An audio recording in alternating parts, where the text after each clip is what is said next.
out to them today and answer some questions for them. That's why we're here, to help each other.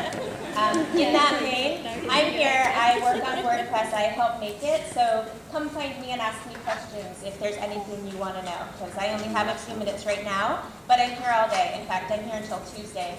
So if anyone wants to talk more later, just come find me. Don't be shy, because I am, and I won't come to you.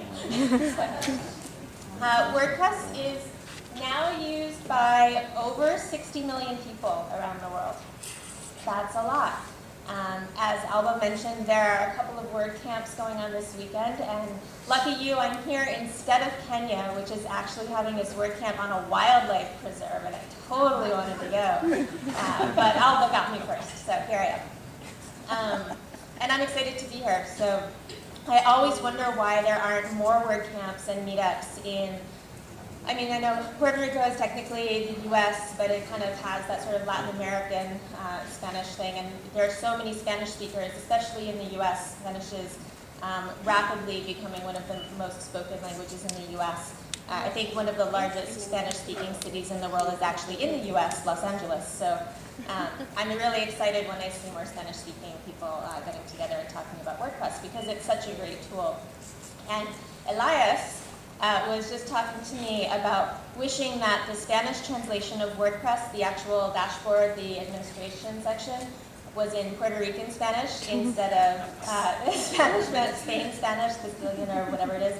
I'm going to hook him up with Jose Fontanillas, who helps manage the translator community, and you guys can start a Puerto Rican translation. So talk to him if you want to help with that, because we have open source tools that make it very easy for people to contribute, and you can have your own localized version of WordPress. I think there are currently around 70 languages that WordPress is translated into, so one more would be awesome. I never really know what to talk about when I have a little bit of time, just because there are usually such a mix of people. There's usually some developers who really want me to talk about the technical details of what we're working on. There are bloggers who want to know what features are coming next. There are people who feel isolated where they are and like they don't have a lot of other people to talk to WordPress about or learn from, and they want to know how they can grow their community. So I'm going to open source these remarks and ask you, what is the most interesting to you? What would you like me to spend these few minutes on? I'm going to offer what's coming next in terms of features, how WordPress is made, like how the core team works together with the open source community, or any topic of interest that I am not suggesting. You can raise your hand and suggest. So anyone who wants to hear about the features coming in version 3.3, raise your hand now. Okay, anyone who wants to hear about how WordPress gets made with the open source community and the development team? No one. You guys can find me at lunch. There aren't that many, we can just take a table. Does anyone have anything specific they would like me to talk about since I came all the way here? Okay, well I'll tell you about the features, and then we'll probably have another 5 minutes, and then we can just take a few questions before moving on to the demo. WordPress 3.3 is the new version, and it should be coming out hopefully by the end of the month, but realistically maybe by Christmas. We are running a little bit late. That's not unusual. We are often running a little bit late when much of the development staff is actually volunteering in their free time. That happens. You can't really have deadlines that are easy to keep the way you can when you're paying someone. You can say, you have to do this today, right now. You know, if someone's kid gets sick or they have to work at their regular job, you can't really tell them to not do that. So we have some cool features, and if you are interested, you can actually download the beta version at wordpress.org. There's a link to it right on the front page. And you can play with it. I would recommend, if you do that, do it on a test install, not on your live site, just because as we go through beta, we constantly break things in order to fix the bugs that exist for some people. So you don't want to put it on your site and then have something break. Has anyone ever done that?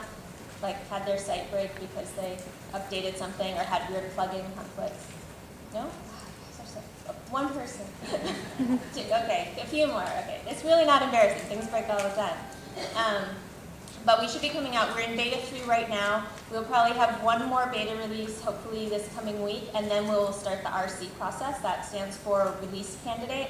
That's when we think it's all done, and we think we fixed everything we can fix, and so we're just kind of waiting to see if anyone comes in at the last minute and finds something we missed that would make us not release it. Otherwise, we'll just release it. So again, the plan is at the end of this month. But based on the past few releases, I would guess sometime in early December. I think probably the biggest feature that is exciting for most people is the new media uploader.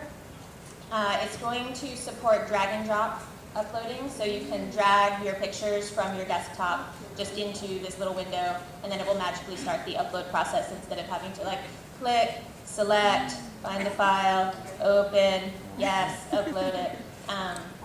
That's a little old school. That's the process has been around for a while. So it'll work actually very similar to Google+. Are people familiar with Google+? You just kind of drag it in. It's going to work just like that. And if you're on a slow connection, for example, at my hotel, it was a very bad connection, you can also just switch back to the normal HTML uploader and just browse the normal way if you want to. We have not redesigned the actual management of galleries, so once the upload is started, that process is still the same, but we'll probably tackle that in the next release. We wanted to just get the underlying technology working first. That's the biggest thing that everyone's excited about. When I was at WordCamp Portland in Oregon in the US a couple of weeks ago, I demoed that. I showed, and they were like, ooh, oh my god. Sometimes we have really flashy user features, and people are really excited about them. This is really the only flashy user feature in 3.3. A lot of the stuff that we worked on is under the hood and would be more important to developers. Things like making permalinks not make your site go slower if you have different permalink structures turned on, technical things like that. There is one sort of set of features that I'm pretty excited about. They're not major, and if you're already using WordPress, you probably actually won't care too much about them. But if you're ever helping other people get WordPress set up, they will become handier. Has anyone here ever helped someone else set up a WordPress site? Okay. Were any of those people you helped confused? Okay.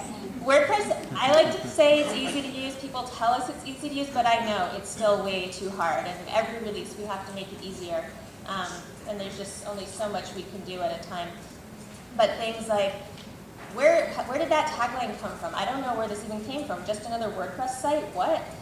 It's in your general settings, but it doesn't say anything about it when you set the blog up and you create the site title. How would you know to go there? That's ridiculous. So the things that you find yourself, telling people over and over again as you help them, or that we found ourselves telling them. I try to set up a new WordPress site with someone who's never used it at least once a week. I live in an island that is smaller than Puerto Rico. It's very small. It's off the coast of Savannah. It's called Tybee Island. It's only about 20 blocks long and 4 blocks deep. There are about 3,000 people that live there. There are so many WordPress sites on that island right now. Everyone's got a WordPress site. So I definitely sympathize with the things that just kind of don't make sense, and we are slowly getting there. Just, we're not ignoring them.